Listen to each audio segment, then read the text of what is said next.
Today, I'm going to share with you how to get 4 times the amount of peppers in the exact same space. The first thing is, wait a minute, why are there 2 pepper plants here? That's right. You want to plant 2 pepper plants right next to each other within the same square foot.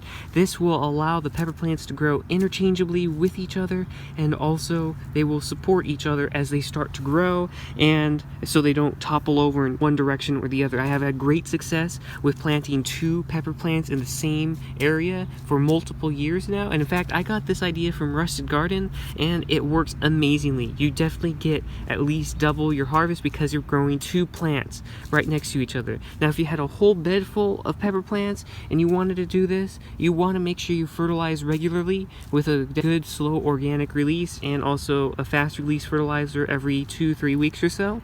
That will help to keep these peppers in peak production. You want to make sure you do like a bloom booster or something a little bit higher in phosphorus once they start blooming and fruiting, but that is the first way you can get double the amount of harvest from your peppers. The next thing you can do to double the harvest of your peppers again, so getting 4 times the total amount, is not topping your peppers. This is a common mistake with pepper plants, and people have done this for years, but I have done several experiments and I have determined that topping your pepper plants, sure, it leads to more overall peppers, but the peppers are always smaller and are slightly less quality. And your peppers, the topping of the peppers is essentially just removing this top growth so it can branch out more. And the logic is correct, and it works especially with things like dahlias and other flowering plants, but it doesn't quite work well with pepper plants in shorter growing climates. Now, if you have a long growing season, I'm talking more than 220 days, 230 days, then you can go ahead and top, because then it will be beneficial because those peppers will have a chance to slowly grow and get to their normal size.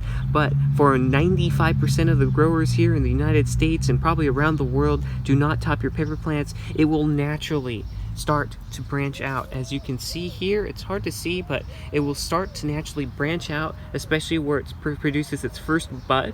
It will start branching out and you'll have 4 or 6 branches naturally without setting the plant back an additional 2 or 3 weeks by topping your pepper. That is applicable to any type of pepper, whether it is bell pepper, jalapenos, small peppers, mini bell peppers. It does not matter what you do. But the third thing you can do to really get an additional boost from your pepper plants is to use shade cloth. That's right. You need to, even though these peppers love the sun, they need full sun, they need warm temperatures, but they can't take super hot temperatures.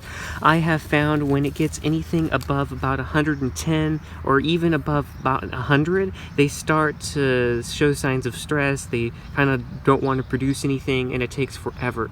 So by going ahead and adding, a 20 to 30% shade cloth over your peppers, just like this, this will reduce the temperatures within the raised bed and the soil, which is important, by about 15 to 20 degrees, depending on the type of shade cloth that you get. But generally a 30 to 40% is good. If your summers don't get quite as hot, you can aim for 30%. If it gets warmer where you're at, aim for 40%. But definitely, especially after you've just transplanted them, if it's going from like 70 to 90 in the matter of a couple days, definitely add this, because this will help to buffer some of the shock that the plants are going through because of the sudden temperature change.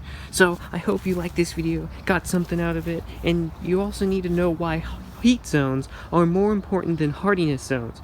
Hardiness zones do not apply to any of your annual vegetables, but they also have a heat zone if you can search hard enough for it. And just like this lovely hydrangea over here, it has a heat zone of 9. So you definitely need to check out why heat zones are more important than hardiness zones in some cases right here in this video.